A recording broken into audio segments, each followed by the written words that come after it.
The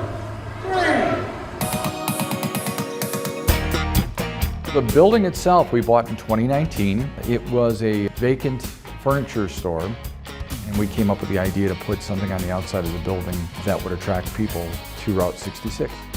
So we wanted something that was going to be outstanding, and we thought the Gigantar guitar sculpture would be it.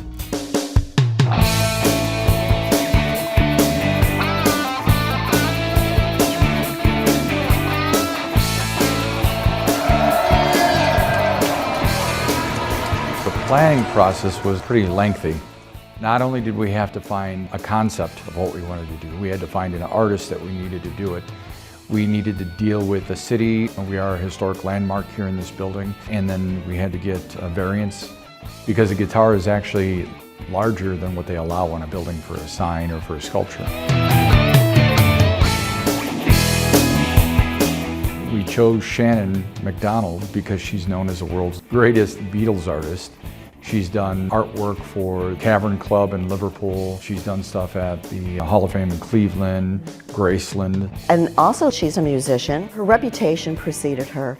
So the excitement around that was truly instrumental, pun on words, to have her selected. It was truly perfect. So we just started kicking around some ideas, and we came up with this large guitar that was based on the look of our logo.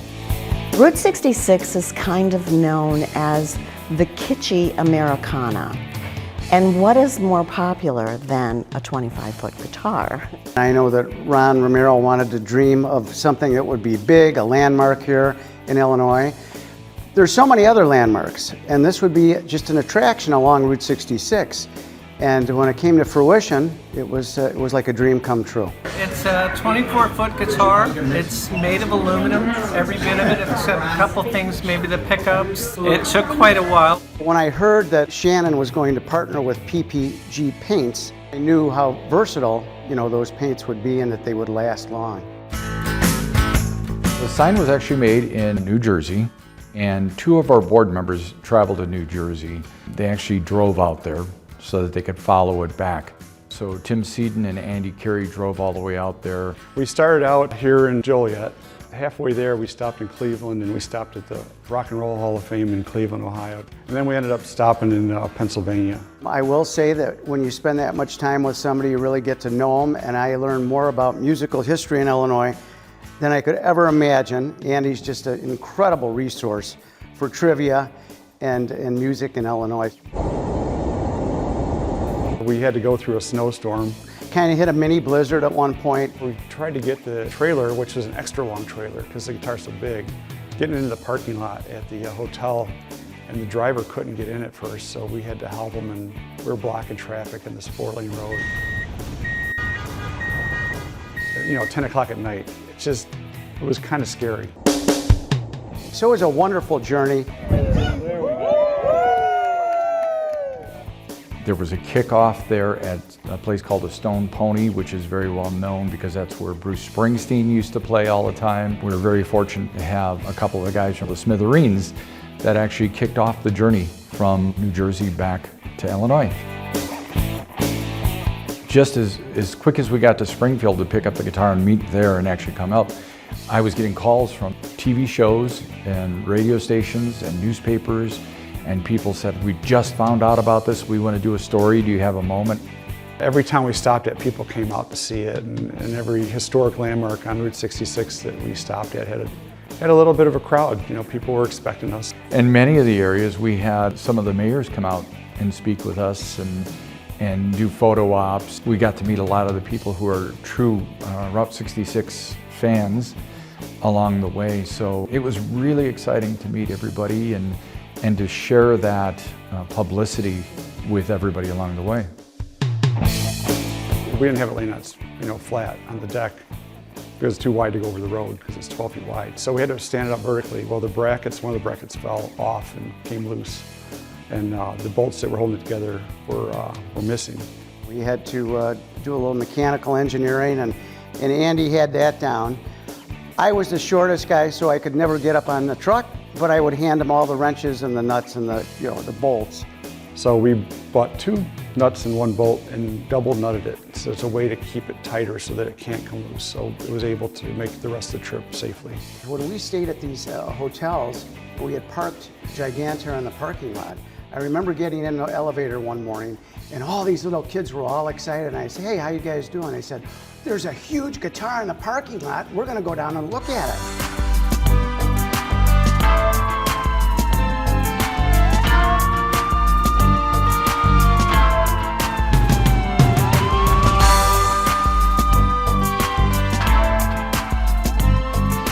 Going into towns where we were met by the police, and the police would give us an escort through the town, and as we get to the next town, they'd peel off, and the next town, their police would pull in and give us the escort through their town.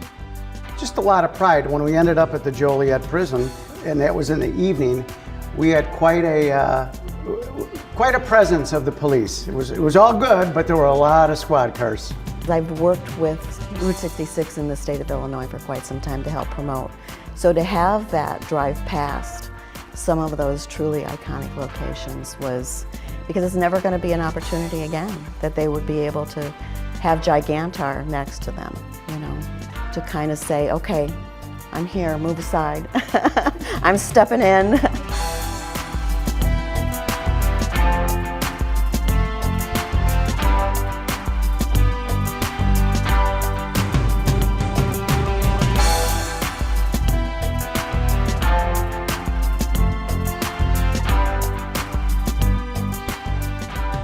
Well, it seemed like it took forever, in so many words, it really did.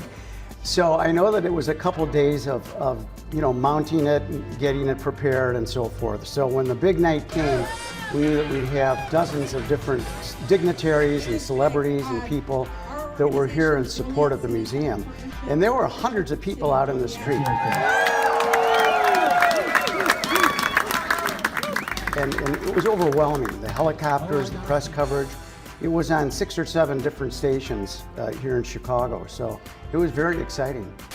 The largest handmade guitar sculpture ever created will soon light up downtown Joliet. A ceremony is set to begin at 5 tonight outside of the Illinois Rock and Roll Museum on Route 66. This 24-foot sculpture is nicknamed Gigantar and will now be the museum's official icon. It was created in New Jersey and traveled across 5 states on an open flatbed truck to reach its final destination in Joliet. Tonight's ceremony will include an appearance from Cheap Trick's Rick Nielsen.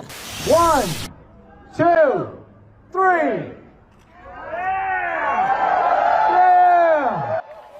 That was Rick Nielsen of Cheap Trick helping to welcome the largest handmade guitar sculpture to Joliet.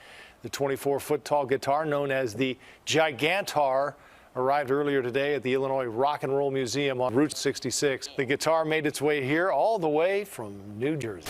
Ron Romero joins us live with what's happening in less than 20 minutes. So, Ron, the big deal here is the big guitar called Gigantar. Tell us about that. Oh, that was something that was made in New Jersey by Shannon McDonald, who I believe is standing behind me right here. She's the artist that created the what we're calling Gigantar. It's a 24-foot guitar that is now hung on the front of the Illinois Rock and Roll Museum in Joliet. We've got a few of actually my idols here. Chuck Colbert on the side here is from American Breed. Next to him is Jim Peter from the Ides of March. Next to him is Carl Giammaurice from the Buckinghams. Hey. Behind us here is Tom Garrett from Classics 4. Carlo also from the Buckinghams. Larry Millis from the Ides of March, and of course, Rick Nielsen from Cheap Trick. All right. Wow. Full house. Quite a group you got there. Good company. All right, so tell us a little bit more about what people can see inside the museum. The museum is something that we've been putting together for a few years now. We bought the building in 2019 here in Joliet. We've been renovating it. We've been busy doing that. So we're looking to open at least the first floor by the spring of this year, if all goes well. What kind of place does Illinois have in rock and roll? Of course, we know the names, we know some of the bands, but what makes Illinois so special, Ron? There's just so much music here in Illinois that really hasn't been recognized, it hasn't been celebrated yet. So we kind of claim that here. and want to share with the rest of the world what great music we have from Illinois. We should. We absolutely should. Ron Romero, thank you so much, and good luck with tonight's opening. And Gigantar, I have to say, is awesome. very impressive. I love it. Hats off to the artist there, Shannon. Thank you very much. We had a VIP room next door, Juliet's, that we had our rock stars meet. We had Rick Nielsen from Cheap Trick. Jim Peterick from Ides of March and Survivor was there. Chuck Colbert from American Breed. Carl Giammarese from the Buckinghams. Shannon herself is a world-famous Beatle artist, and she had her people with her, and you had different dignitaries from Joliet and from the surrounding area. It's a lot of excitement.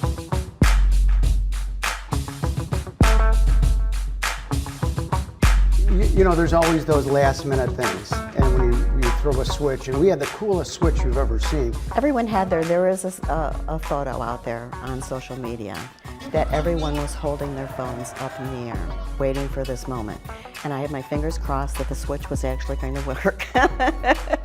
Because you just never know what might go wrong. I get a phone call in the middle, I'm standing there, and it's supposed to light up in about 5 minutes or whatever it was. And it's Ron Romero, and Ron's calling me. And I'm like, wow, what does he need, you know? So I answer the phone. He's like, do you know where the remote control is to turn on the lights? And I'm like, no, I don't know where it's at. Okay, where's the light switch? So I had to cut through the crowd, and I'm running through the crowd to get up to the building. And we're looking around, and for this remote control. Someone had moved it from the PA system. We had it right there on the PA, and someone grabbed it. And so we finally found it just in time. So when Rick Nielsen flipped the switch, that we had the remote to turn it on. When Rick Nielsen flipped that switch, it was an amazing moment. It just brought the museum to life, as well as downtown Joliet. But everything went on without a hitch. And that moment of, wow, it's there. And by the time it was time to go down and do the press and do the actual event, there were hundreds and hundreds and hundreds of people outside. We noticed that there were a couple of news helicopters that were overhead. You see things like that, and it's so surreal. Shall we give him a countdown? Yeah!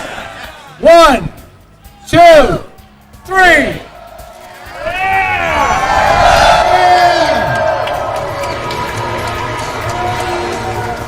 Great to see Gigantar, the whole coming to fruition, and on the outside wall and all its colorful, it's beautiful. What's your history with this man here and his guitar? This guy here has been a friend of mine since 1978, and he has been integral on getting my artwork out there. I've done his guitars, I've done Aerosmith stuff, all kinds of, and it's all because of him, and that's why I wanted him. That's why I wanted him here to help me to light this guy up with Gigantar.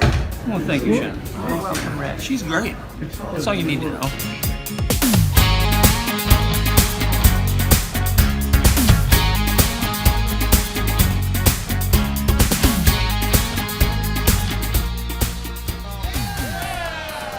It was so surreal to see that many people there for something that was a concept. Maybe we'll do this on the front of the building, that traveled that far, and now we're doing this press release with music heroes from Illinois standing right beside us. It was just such a surreal event.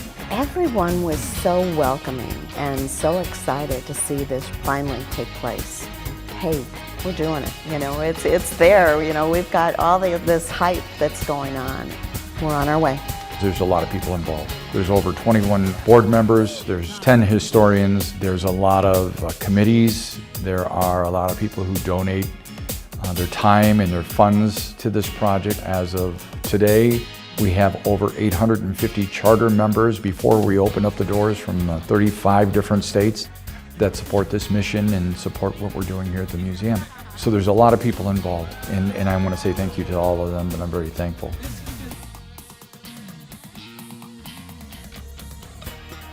One, two, three.